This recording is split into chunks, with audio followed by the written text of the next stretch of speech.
Dear colleagues, we will now summarize the main outcomes of our today's experts roundtable. That was the third meeting, which takes place within the 2021 Next Generation Policy Experts Network program. Today, we discussed the traditional spheres of engagement between Russia and the Republic of Korea, as well as promising new areas of cooperation. We had a very interesting and productive discussion, and I would like to ask the experts to make their final remarks and summarize somehow their presentation. First, I would like to ask Dr. Ilya Dyachkov to give his final remarks about the discussion. Ilya, please. Well, as for final remarks, I would like to note that we have many areas of cooperation, as well, some are traditional, some are less well known by experts, such as cultural cooperation or maybe people-to-people exchanges. This is our probably as our duty as experts to research these areas more. But what I see is that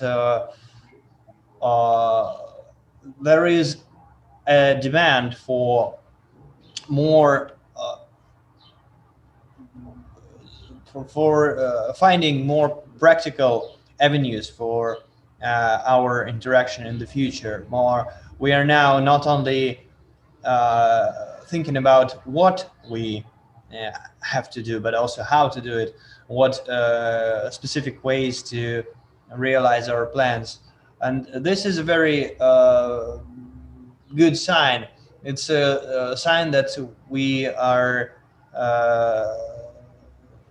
have, in 30 years, we've raised our cooperation to a level where we can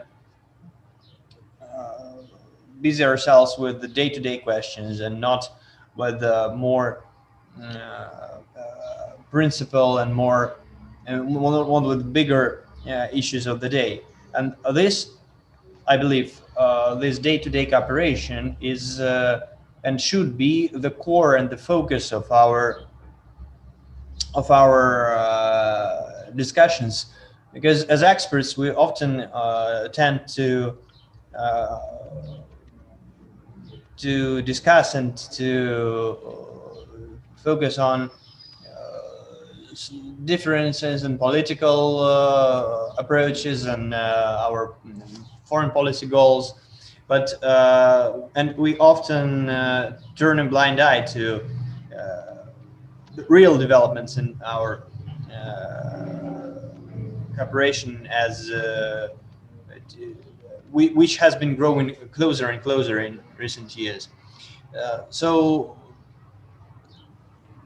I believe that we have much room for optimism for the next 30 years of our ties. Thank you.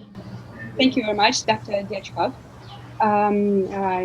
Now let me please give the word to Dr. Sungkyunkwan Kim, the Associate Professor of Sungkyunkwan University, to say a few words to finalize our today's discussion.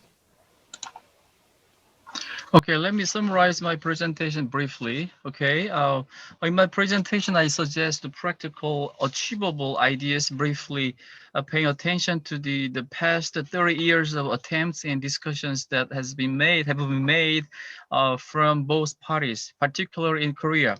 Then I addressed an idea of creation of a web-based portal, which is named Korean Russian Culture Contents Platform.